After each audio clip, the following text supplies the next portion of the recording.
टोंटलावाड की एक कहानी। बहुत समय पहले झीलों से आच्छादित एक देश के बीच में टोंटलावाड नामक दलदली भूमि का एक विशाल विस्तार था, जिस पर कभी किसी व्यक्ति ने पैर रखने की हिम्मत नहीं की। समय समय पर कुछ साहसी आत्माएं जिज्ञासा से इसकी सीमाओं की ओर आकर्षित होती थीं, और लौटने पर उन्होंने बताया कि उन्होंने घने पेड़ों के एक झुरमुट में एक खंडहर घर की झलक देखी थी, और उसके चारों ओर मनुष्यों जैसे दिखने वाले प्राणियों का एक समूह था, जो मधुमक्खियों की तरह घास पर झुंड बनाकर घूम रहे थे। पुरुष जिप्सियों की तरह गंदे और फटेहाल थे, और इसके अलावा वहां बहुत सारी बूढ़ी महिलाएं और आधे नंगे बच्चे भी थे। एक रात एक किसान जो दावत से घर लौट रहा था, टोंटलावाड में थोड़ा आगे चला गया और वही कहानी लेकर वापस आया। अनगिनत महिलाएं और बच्चे एक बड़ी आग के चारों ओर इकट्ठे हुए थे, और कुछ जमीन पर बैठे थे, जबकि अन्य चिकनी घास पर अजीब नृत्य कर रहे थे। एक बूढ़ी औरत के हाथ में एक चौड़ी लोहे की करछूल थी, जिससे वह बीच बीच में आग को हिलाती रहती थी, लेकिन जैसे ही वह जलती हुई राख को छूती, बच्चे रात के उल्लू की तरह चीखते हुए भाग जाते, और बहुत देर बाद वे वापस चोरी से वापस आने की हिम्मत करते। और इन सब के अलावा एक या दो बार जंगल से एक लंबी दाढ़ी वाला छोटा बूढ़ा आदमी रेंगता हुआ निकलता हुआ दिखाई दिया था, जो अपने से भी बड़ा बोरा उठाए हुए था। महिलाएं और बच्चे उसके पास से भागे, रोते हुए और उसकी पीठ से बोरा खींचने की कोशिश करते हुए, लेकिन उसने उन्हें झटक दिया और अपने रास्ते पर चला गया। एक शानदार काली बिल्ली की भी कहानी थी, जो बछेड़े जितनी बड़ी थी, लेकिन लोग किसान द्वारा बताई गई सभी चमत्कारिक बातों पर विश्वास नहीं कर सकते थे, और यह पता लगाना मुश्किल था कि उसकी कहानी में क्या सच था और क्या झूठ। हालांकि ये तथ्य बना रहा कि वहाँ अजीबोगरीब चीजें होती थीं, और स्वीडन के राजा, जिनके पास देश का ये हिस्सा था, ने एक से अधिक बार भूतिया जंगल को काटने का आदेश दिया, लेकिन उनके आदेशों का पालन करने के लिए पर्याप्त साहस वाला कोई नहीं था। आखिरकार एक आदमी, जो बाकी लोगों से ज्यादा साहसी था, ने अपनी कुल्हाड़ी एक पेड़ पर मार दी, लेकिन उसके वार के बाद खून की धारा बह निकली और दर्द से तड़पते हुए इंसान की तरह चीखें निकलीं। भयभीत लकड़हारा जितनी तेजी से भाग सकता था, भाग गया, और उसके बाद न तो आदेश और न ही धमकियां किसी को जादुई दलदली भूमि पर ले जा सकीं। टोंटलावाड से कुछ मील की दूरी पर एक बड़ा गांव था, जहां एक किसान रहता था जिसने हाल ही में एक युवा पत्नी से विवाह किया था। जैसा कि ऐसे मामलों में अक्सर होता है, उसने पूरे घर को उलट-पुलट कर दिया, और दोनों दिन भर झगड़ते और लड़ते रहे। किसान की पहली पत्नी से उसे एल्सा नाम की एक बेटी हुई, जो एक अच्छी शांत लड़की थी, जो शांति से रहना चाहती थी, लेकिन उसकी सौतेली माँ उसे ऐसा करने नहीं देती थी। वह सुबह से रात तक बेचारी बच्ची को पीटती और पीटती थी, लेकिन सौतेली माँ के पास अपने पति का चाबुक था, इसलिए कोई उपाय नहीं था। 2 साल तक एल्सा को ये सब बुरा बर्ताव सहना पड़ा, जब एक दिन वह गांव के दूसरे बच्चों के साथ स्ट्रॉबेरी तोड़ने निकली। वे बेपरवाही से भटकते रहे, आखिरकार वे टोंटलावाड के किनारे पहुंच गए, जहां बेहतरीन स्ट्रॉबेरी उग रही थीं, जो घास को अपने रंग से लाल कर रही थीं। बच्चे जमीन पर गिर पड़े, और जितनी चाहिए उतनी स्ट्रॉबेरी खाने के बाद अपनी टोकरियां ढेर करने लगे। तभी अचानक बड़े लड़कों में से एक की चीख निकली, भागो, जितनी तेजी से भाग सकते हो भागो, हम टोंटलावाड में हैं। बिजली की गति से वे अपने पैरों पर खड़े हो गए और पागलों की तरह भाग गए, सिवाय एल्सा के, जो बाकी लोगों से कहीं आगे निकल गई थी और पेड़ों के ठीक नीचे बेहतरीन स्ट्रॉबेरी का बिस्तर पा गई थी। दूसरों की तरह उसने लड़के की चीख सुनी, लेकिन स्ट्रॉबेरी को छोड़ने का मन नहीं बना सकी। आखिर इससे क्या फर्क पड़ता है, उसने सोचा। टोंटलावाड के निवासी मेरी सौतेली माँ से भी बदतर नहीं हो सकते, और उसने ऊपर देखा कि एक छोटा काला कुत्ता, जिसके गले में चांदी की घंटी थी, भौंकता हुआ उसकी ओर आ रहा था। उसके पीछे रेशमी वस्त्र पहने एक युवती थी। चुप रहो, उसने कहा। फिर एल्सा की ओर मुड़ते हुए उसने कहा, मुझे बहुत खुशी है कि तुम दूसरे बच्चों के साथ भागी नहीं। यहाँ मेरे साथ रहो और मेरी दोस्त बनो, और हम साथ में मज़ेदार खेल खेलेंगे, और हर दिन हम स्ट्रॉबेरी इकट्ठा करने जाएंगे। अगर मैं उन्हें मना करूंगी तो कोई भी तुम्हें हराने की हिम्मत नहीं करेगा। आओ, हम मेरी माँ के पास चलें, और एल्सा का हाथ पकड़कर वह उसे जंगल में और अंदर ले गई। छोटा काला कुत्ता उनके पास कूद रहा था और खुशी से भौंक रहा था। ओह! एल्सा की चकित आंखों के सामने क्या क्या चमत्कार और भव्यताएं सामने आईं। उसे लगा कि वह सचमुच स्वर्ग में होगी। फलों से लदे हुए फलदार पेड़ और झाड़ियां उनके सामने खड़ी थीं, जबकि सबसे चमकदार तितली से भी ज्यादा खुश पक्षी उनकी शाखाओं पर बैठे थे और अपने गीतों से हवा को भर रहे थे। और पक्षी शर्माए नहीं, बल्कि लड़कियों को उन्हें अपने हाथों में लेने दिया और उनके सोने और चांदी के पंखों को सहलाने दिया। बगीचे के बीच में एक घर था, जो कांच और कीमती पत्थरों से चमक रहा था, और दरवाजे पर एक महिला बैठी थी, जो आलीशान कपड़ों में थी, जिसने एल्सा के साथी की ओर मुड़कर पूछा, आप मेरे लिए किस तरह का मेहमान ला रहे हैं? मैंने उसे जंगल में अकेला पाया, उसकी बेटी ने उत्तर दिया, और उसे अपने साथ साथी के रूप में ले आई। क्या तुम उसे रहने दोगे? माँ हंसी, लेकिन कुछ नहीं बोली, केवल उसने एल्सा को ऊपर से नीचे तक गौर से देखा। फिर उसने लड़की को पास आने को कहा और उसके गालों को सहलाया और उससे प्यार से बात की, पूछा कि क्या उसके माता पिता जीवित हैं और क्या वह वास्तव में उनके साथ रहना चाहती है। एल्सा झुकी और उसके हाथ को चूमा, फिर घुटनों के बल बैठकर अपना चेहरा महिला की गोद में छिपा लिया और सिसकते हुए बोली, मेरी माँ कई सालों से जमीन के नीचे पड़ी है। मेरे पिता अभी भी जीवित हैं, लेकिन मैं उनके लिए कुछ भी नहीं हूँ, और मेरी सौतेली माँ मुझे दिन भर पीटती रहती है। मैं कुछ भी ठीक से नहीं कर सकता, इसलिए मैं आपसे प्रार्थना करता हूँ कि मुझे आपके साथ रहने दें। मैं भेड़ बकरियों की देखभाल करूँगा या आप जो भी काम बताएंगे वो करूँगा। मैं आपकी सबसे हल्की बात मानूंगा। बस मैं आपसे विनती करता हूँ, मुझे उसके पास वापस मत भेजिए। वो मुझे आधे से ज्यादा मार डालेगी क्योंकि मैं दूसरे बच्चों के साथ वापस नहीं आया। औरत ने मुस्कुराते हुए जवाब दिया, ठीक है, हम देखेंगे कि हम आपके साथ क्या कर सकते हैं, और उठकर घर में चली गई। फिर बेटी ने एल्सा से कहा, डरो मत, मेरी माँ तुम्हारी दोस्त होगी। मैंने उसके चेहरे से देखा कि जब वह सोचेगी तो तुम्हारी मांग पूरी कर देगी, और एल्सा को इंतजार करने के लिए कहकर वह अपनी माँ को ढूंढने के लिए घर में घुस गई। इस बीच एल्सा उम्मीद और डर के बीच उलझी हुई थी और उसे लग रहा था कि लड़की कभी नहीं आएगी। आखिरकार एल्सा ने उसे हाथ में एक बक्सा लेकर घास पार करते हुए देखा। मेरी माँ कहती है कि हम आज साथ में खेल सकते हैं, क्योंकि वह तय करना चाहती है कि तुम्हारे बारे में क्या करना है। लेकिन मुझे उम्मीद है कि तुम हमेशा यहीं रहोगे, क्योंकि मैं तुम्हें दूर जाते हुए नहीं देख सकता। क्या तुम कभी समुद्र पर गए हो? समुद्र? एल्सा ने घूरते हुए पूछा, वह क्या है? मैंने ऐसी चीज के बारे में कभी नहीं सुना। ओह, मैं तुम्हें जल्दी ही दिखाऊंगी, लड़की ने उत्तर दिया, डिब्बे से ढक्कन हटाते हुए, और सबसे नीचे एक लबादा, एक मसल का खोल और 2 मछलियों के शल्क रखे थे। लबादे पर पानी की 2 बूंदें चमक रही थीं, और लड़की ने उन्हें जमीन पर हिलाया। एक पल में बगीचा और लॉन और बाकी सब कुछ पूरी तरह से गायब हो गया था, जैसे कि धरती खुल गई हो और उन्हें निगल गई हो, और जहां तक नजर जाती थी वहां तक पानी के अलावा कुछ भी नहीं दिख रहा था, जो आखिरकार स्वर्ग को छूता हुआ लग रहा था। केवल उनके पैरों के नीचे एक छोटा सा सूखा स्थान था। फिर लड़की ने मसल के खोल को पानी पर रखा और मछली के शल्कों को अपने हाथ में ले लिया। मसल का खोल बड़ा होता गया और एक सुंदर छोटी नाव में बदल गया, जिसमें 1 दर्जन बच्चे बैठ सकते थे। लड़कियां अंदर चली गईं, एल्सा बहुत सावधानी से, जिसके लिए उसकी सहेली ने उसका बहुत मजाक उड़ाया, जिसने मछली के शल्कों को पतवार की तरह इस्तेमाल किया। लहरें लड़कियों को धीरे से हिला रही थीं, जैसे कि वे पालने में लेटी हों, और वे तब तक तैरती रहीं जब तक कि उन्हें अन्य नावें नहीं मिल गईं, जिनमें पुरुष भरे हुए थे, जो गा रहे थे और आनंद मना रहे थे।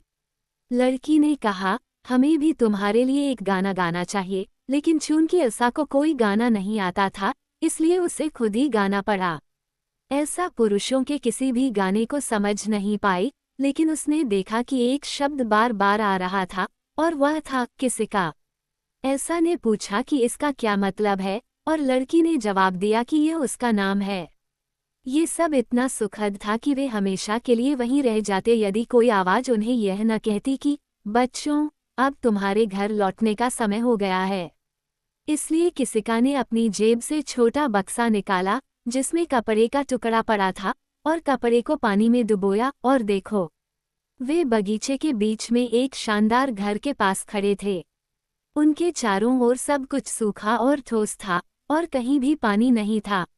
मसल्स, शेल और मछली के शल्क को वापस बक्से में डाल दिया गया और लड़कियां अंदर चली गईं। वे एक बड़े हॉल में दाखिल हुए जहां 24 औरतें एक मेज के चारों ओर बैठी थीं, जो देखने में ऐसी लग रही थीं मानो वे किसी शादी में शामिल होने जा रही हों। मेज के सिरहाने एक सुनहरी कुर्सी पर घर की मालकिन बैठी थी। एल्सा को समझ नहीं आ रहा था कि किस तरफ देखे, क्योंकि उसकी नज़र में जो कुछ भी आ रहा था वो उसकी कल्पना से भी ज्यादा खूबसूरत था। लेकिन वह बाकी लोगों के साथ बैठ गई और कुछ स्वादिष्ट फल खाए और सोचा कि वह स्वर्ग में होगी। मेहमान धीरे धीरे बात कर रहे थे, लेकिन उनकी बातें एल्सा को अजीब लग रही थीं और वह जो कुछ भी कह रही थी उसे समझ नहीं पा रही थी। फिर परिचारिका ने मुड़कर अपनी कुर्सी के पीछे बैठी नौकरानी से कुछ फुसफुसाया और नौकरानी हॉल से चली गई और जब वह वापस आई तो अपने साथ एक छोटे बूढ़े आदमी को लेकर आई जिसकी दाढ़ी उससे भी लंबी थी। उसने महिला को प्रणाम किया और फिर चुपचाप दरवाजे के पास खड़ा हो गया। क्या तुम इस लड़की को देख रहे हो? घर की मालकिन ने एल्सा की ओर इशारा करते हुए कहा। मैं इसे अपनी बेटी के लिए गोद लेना चाहती हूँ। मुझे इसकी एक प्रति बनाओ जिसे हम उसके पैतृक गांव में भेज सकें। बूढ़े आदमी ने एल्सा को ऊपर से नीचे तक देखा मानो वह उसका नाप ले रहा हो, फिर से महिला को प्रणाम किया और हॉल से बाहर चला गया। रात के खाने के बाद महिला ने एल्सा से विनम्रता से कहा, किसिका ने मुझसे विनती की है कि मैं तुम्हें उसके साथ रहने दूं और तुमने उससे कहा है कि तुम यहाँ रहना चाहती हो। क्या ऐसा है? इन शब्दों पर एल्सा घुटनों के बल गिर पड़ी और अपनी क्रूर सौतेली मां से बच निकलने के लिए आभार प्रकट करते हुए महिला के हाथ पैर चूमे, लेकिन उसकी मालकिन ने उसे जमीन से उठाया और उसके सिर पर थपथपाते हुए कहा, जब तक तुम एक अच्छी आज्ञाकारी बच्ची हो तब तक सब ठीक रहेगा और मैं तुम्हारी देखभाल करूंगी, और जब तक तुम बड़ी नहीं हो जाती और अपना ख्याल खुद नहीं रख सकती तब तक तुम्हें किसी चीज की कमी नहीं होगी। मेरी नौकरानी जो किसिका को सभी तरह के बढ़िया काम सिखाती है तुम्हें भी सिखाएगी। कुछ ही देर बाद बूढ़ा आदमी अपने कंधों पर मिट्टी से भरा एक सांचा और बाएं हाथ में एक छोटी सी ढकी हुई टोकरी लेकर वापस आया। उसने अपना सांचा और टोकरी जमीन पर रख दी, मुट्ठी भर मिट्टी ली और एक बड़ी सी गुड़िया बना दी। जब ये बन गई तो उसने गुड़िया के सीने में एक छेद किया और उसमें थोड़ी रोटी डाल दी, फिर टोकरी से एक सांप को बाहर निकालकर उसे खोखले शरीर में घुसने के लिए मजबूर किया। अब उसने महिला से कहा, हमें केवल युवती के खून की एक बूंद चाहिए। जब एल्सा ने ये सुना तो वह भय से सफेद पड़ गई, क्योंकि उसे लगा कि वह अपनी आत्मा दुष्ट को बेच रही है। डरो मत, महिला ने जल्दी से कहा, हम तुम्हारा खून किसी बुरे उद्देश्य के लिए नहीं चाहते, बल्कि हम तुम्हें आज़ादी और खुशी देना चाहते हैं। फिर उसने एक छोटी सी सुनहरी सुई ली, एल्सा की बाह में चुभोई और सुई बूढ़े आदमी को दे दी, जिसने उसे गुड़िया के दिल में डाल दिया। जब ये काम पूरा हो गया तो उसने आकृति को टोकरी में रख दिया और वादा किया कि अगले दिन वे सभी देखेंगे कि उसने कितना सुंदर काम पूरा किया है। अगली सुबह जब एल्सा अपने रेशमी बिस्तर पर जागी, जिस पर मुलायम सफ़ेद तकिए थे, तो उसने देखा कि एक खूबसूरत पोशाक कुर्सी के पीछे रखी हुई है, जिसे वह पहनने के लिए तैयार है। एक नौकरानी उसके लंबे बालों को संवारने के लिए आई और उसके इस्तेमाल के लिए बेहतरीन लिनन लेकर आई, लेकिन किसी और चीज़ ने एल्सा को सबसे ज़्यादा खुशी दी, जितना कि उसके हाथ में कढ़ाई की हुई छोटी जोड़ी जूते ने, क्योंकि लड़की को अब तक उसकी क्रूर सौतेली माँ ने नंगे पैर दौड़ने के लिए मजबूर किया था।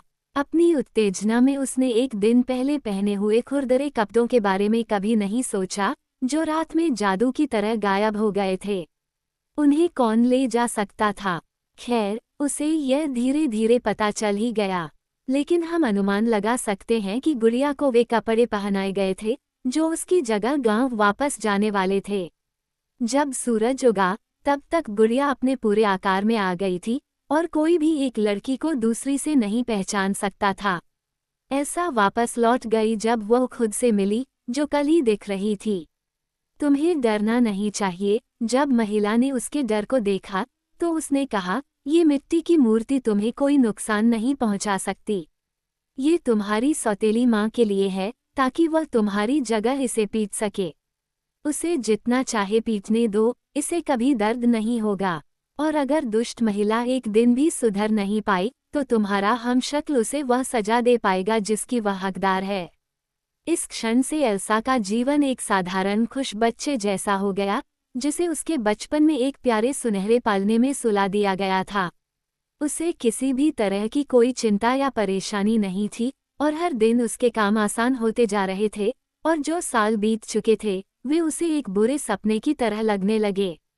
लेकिन वह जितनी खुश होती गई, उसे अपने आसपास की हर चीज पर उतना ही आश्चर्य होता गया और वह उतनी ही दृढ़ता से आश्वस्त होती गई कि इन सब के पीछे कोई महान अज्ञात शक्ति अवश्य है।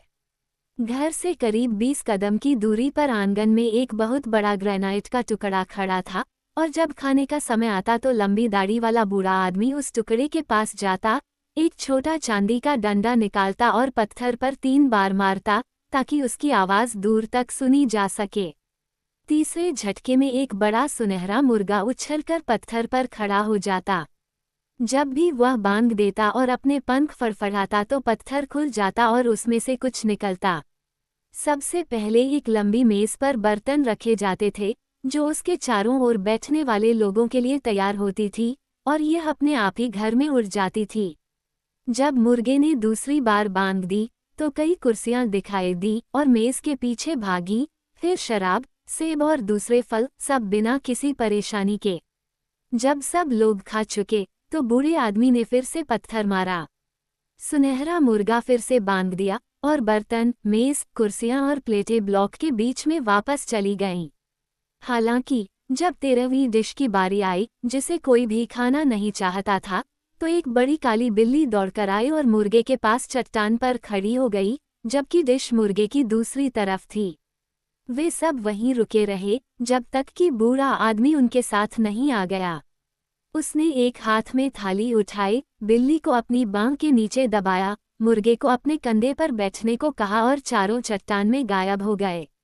और इस अद्भुत पत्थर में न केवल भोजन था, बल्कि कपड़े और वह सब कुछ था जो आप घर में चाहते हैं। पहले तो भोजन के समय अक्सर एक भाषा बोली जाती थी जो एल्सा के लिए अजनबी थी, लेकिन उस महिला और उसकी बेटी की मदद से वह धीरे धीरे उसे समझने लगी, हालांकि उसे स्वयं उसे बोलने में कई वर्ष लग गए।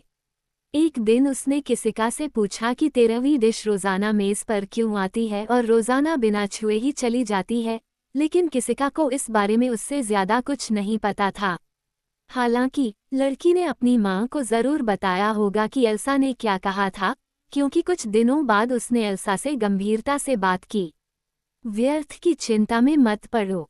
तुम जानना चाहते हो कि हम 13वीं डिश क्यों नहीं खाते?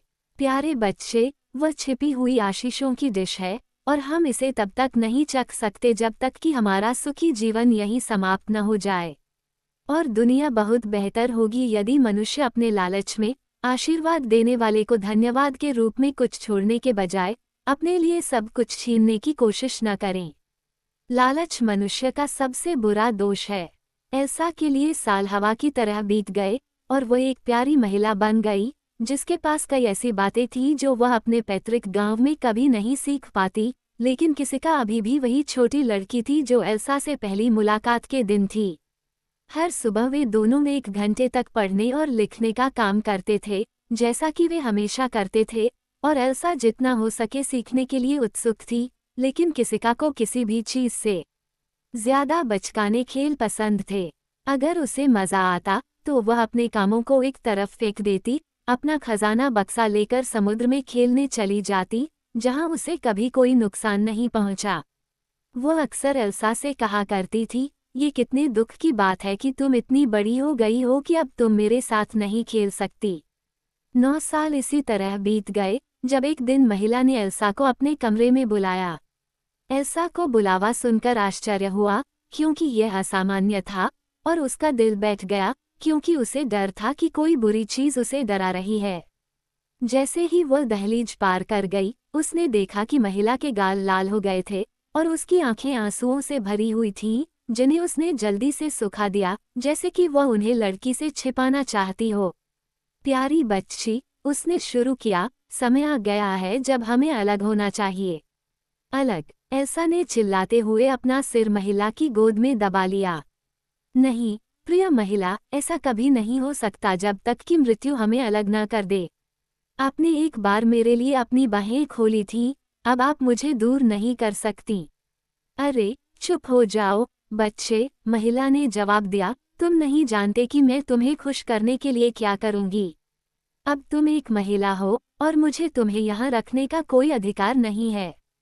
तुम्हें पुरुषों की दुनिया में लौट जाना चाहिए, जहाँ खुशी तुम्हारा इंतजार कर रही है। प्रिय महिला, एल्सा ने फिर से विनती की, मैं आपसे विनती करती हूँ, मुझे अपने पास से मत भेजिए। मुझे आपके साथ जीने और मरने के अलावा कोई और खुशी नहीं चाहिए। मुझे अपनी नौकरानी बना लीजिए या मुझे कोई भी काम सौंप दीजिए, लेकिन मुझे दुनिया में मत फेंकिए। बेहतर होता कि आप मुझे मेरी सौतेली माँ के पास छोड़ देते, बजाय इसके कि पहले मुझे स्वर्ग ले जाते और फिर मुझे किसी बदतर जगह पर वापस भेज देते। ऐसी बातें मत करो, प्यारी बच्ची, महिला ने उत्तर दिया, तुम नहीं जानती कि तुम्हारी खुशी को सुरक्षित रखने के लिए क्या क्या करना चाहिए, चाहे इसके लिए मुझे कितना भी खर्च करना पड़े। लेकिन ऐसा होना ही चाहिए। तुम एक साधारण मनुष्य हो, जिसे एक दिन मरना ही है, और तुम यहाँ और नहीं रह सकती। हालांकि हमारे पास पुरुषों का शरीर है, लेकिन हम बिल्कुल भी पुरुष नहीं हैं। हालांकि तुम्हारे लिए ये समझना आसान नहीं है कि क्यों। किसी न किसी दिन तुम्हें एक ऐसा पति मिल ही जाएगा जो तुम्हारे लिए खास तौर पर बना है, और तुम उसके साथ खुशी खुशी तब तक रहोगी जब तक मौत तुम्हें अलग न कर दे। मेरे लिए तुमसे अलग होना बहुत कठिन होगा, लेकिन ऐसा होना ही है, और तुम्हें इसके लिए अपना मन बनाना ही होगा। फिर उसने अपनी सुनहरी कंघी को धीरे से एल्सा के बालों में घुमाया और उसे बिस्तर पर जाने को कहा, लेकिन बेचारी लड़की को नींद ही नहीं आई। जीवन उसे एक अंधेरी, तारों रहित रात की तरह लग रहा था। अब आइए एक पल पीछे देखें और देखें कि इन सालों में एल्सा के पैतृक गांव में क्या चल रहा था और उसकी हमशक्ल का क्या हाल था। यह एक सर्वविदित तथ्य है कि एक बुरी महिला शायद ही कभी बड़ी होने पर बेहतर हो जाती है, और एल्सा की सौतेली माँ भी इस नियम की अपवाद नहीं थी। लेकिन चून की लड़की की जगह लेने वाली शख्सियत को कोई दर्द महसूस नहीं हो सकता था, इसलिए उस पर रात दिन बरसने वाले प्रहारों से कोई फर्क नहीं पड़ा। अगर पिता ने कभी अपनी बेटी की मदद करने की कोशिश की, तो उसकी पत्नी ने उस पर हमला कर दिया और हालात पहले से भी बदतर हो गए। एक दिन सौतेली माँ ने लड़की को बुरी तरह पीटा और फिर उसे जान से मार डालने की धमकी दी। गुस्से से पागल होकर उसने दोनों हाथों से लड़की का गला पकड़ लिया। तभी उसके मुंह से एक काला सांप निकला और उसने लड़की की जीभ को डंस लिया और वह बिना आवाज किए मर गई। रात को जब पति घर आया तो उसने देखा कि उसकी पत्नी जमीन पर मृत पड़ी है। उसका शरीर पूरी तरह सूजा हुआ और विकृत था, लेकिन लड़की कहीं नहीं दिखी। उसकी चीख सुनकर पड़ोसी अपनी झोपड़ियों से बाहर आ गए, लेकिन वे यह नहीं बता पाए कि यह सब कैसे हुआ। उन्होंने कहा कि यह सच है कि दोपहर के समय उन्होंने बहुत तेज आवाज सुनी थी, लेकिन चूंकि यह रोज की बात थी, इसलिए उन्होंने इस पर ज्यादा ध्यान नहीं दिया। बाकी दिन सब शांत रहा, लेकिन किसी ने भी लड़की को नहीं देखा। फिर मृत महिला के शरीर को दफनाने के लिए तैयार किया गया और उसका थका हुआ पति बिस्तर पर चला गया, अपने दिल में खुशी मनाते हुए कि वह उस आग के गोले से बच गया जिसने उसके घर को अप्रिय बना दिया था। उसने मेज पर रोटी का एक टुकड़ा पड़ा देखा और भूख लगने के कारण सोने से पहले उसने उसे खा लिया। सुबह वह भी मृत पाया गया और उसकी पत्नी की तरह ही वो भी सूजा हुआ था, क्योंकि उस बूढ़े आदमी ने ही उस आकृति के शरीर में रोटी रखी थी जिसने उसे बनाया था। कुछ दिनों बाद उसे उसकी पत्नी के बगल में कब्र में रख दिया गया, लेकिन उनकी बेटी के बारे में कभी कुछ नहीं सुना गया। महिला से बातचीत के बाद सारी रात एल्सा रोती रही और अपने बुरे भाग्य पर विलाप करती रही कि उसे अपने घर से निकाल दिया गया, जिससे वह प्यार करती थी। अगली सुबह जब वह उठी तो महिला ने उसकी उंगली में एक सोने की सील की अंगूठी पहनाई, एक रिबन पर एक छोटा सा सुनहरा डिब्बा पिरोया और उसे उसके गले में डाल दिया। फिर उसने बूढ़े आदमी को बुलाया और अपने आंसुओं को रोकते हुए एल्सा से विदा ली। लड़की ने बोलने की कोशिश की, लेकिन इससे पहले कि वह अपना धन्यवाद व्यक्त कर पाती, बूढ़े आदमी ने अपने चांदी के डंडे से उसके सिर पर 3 बार धीरे से हाथ फेरा। एक पल में एल्सा को एहसास हुआ कि वो एक पक्षी में बदल रही थी। उसके हाथों के नीचे से पंख निकल आए, उसके पैर चील के पैर थे, लंबे पंजे थे, उसकी नाक एक तीखी चोंच में बदल गई और पंखों ने उसके शरीर को ढांक दिया। फिर वह हवा में ऊंची उड़ान भरी और बादलों की ओर तैर गई, जैसे कि वह वास्तव में एक चील थी। कई दिनों तक वह लगातार दक्षिण की ओर उड़ती रही। बीच बीच में जब उसके पंख थक जाते तो वह आराम करती, क्योंकि उसे कभी भूख नहीं लगती थी। और ऐसा हुआ कि एक दिन वह घने जंगल के ऊपर से उड़ रही थी और नीचे शिकारी कुत्ते जोर जोर से भौंक रहे थे। क्योंकि उसके पास खुद पंख नहीं थे, इसलिए वह उनकी पहुंच से बाहर थी। अचानक उसके शरीर में तेज दर्द हुआ और वह तीर लगने से जमीन पर गिर पड़ी। जब एल्सा को होश आया तो उसने खुद को एक झाड़ी के नीचे अपने असली रूप में पड़ा पाया। उसके साथ क्या हुआ था और वह वहां कैसे पहुंची, ये सब एक बुरे सपने की तरह उसके पीछे पड़ा था। जब वह सोच रही थी कि अब उसे क्या करना चाहिए, तभी राजा का बेटा घोड़े पर सवार होकर आया और एल्सा को देखकर अपने घोड़े से उछल पड़ा और उसका हाथ पकड़कर आरी से कहा, आह! यह एक सुखद संयोग था कि मैं आज सुबह यहाँ आया हूँ। प्रिय महिला, हर रात आधे साल से मैंने सपना देखा है कि मैं एक दिन तुम्हें इस जंगल में पाऊंगा। और हालांकि मैं सैकड़ों बार व्यर्थ ही यहाँ से गुजरा हूँ, लेकिन मैंने कभी उम्मीद नहीं छोड़ी। आज मैं एक बड़े बाज की तलाश में जा रहा था जिसे मैंने मारा था, और बाज की जगह मुझे तुम मिल गई। फिर उसने एल्सा को अपने घोड़े पर बिठाया और उसके साथ शहर की ओर चल पड़ा, जहाँ बूढ़े राजा ने उसका विनम्रतापूर्वक स्वागत किया। कुछ दिनों बाद शादी हुई और जब एल्सा अपने बालों पर घूंघट ठीक कर रही थी, तो 50 गाड़ियां खूबसूरत चीजों से लदी हुई आईं, जिन्हें टोंटलावाल्ड की महिला ने एल्सा के लिए भेजा था। और राजा की मृत्यु के बाद एल्सा रानी बन गई और जब वह बूढ़ी हो गई तो उसने ये कहानी सुनाई। लेकिन ये टोंटलावाल्ड के बारे में आखिरी बार सुनी गई कहानी थी।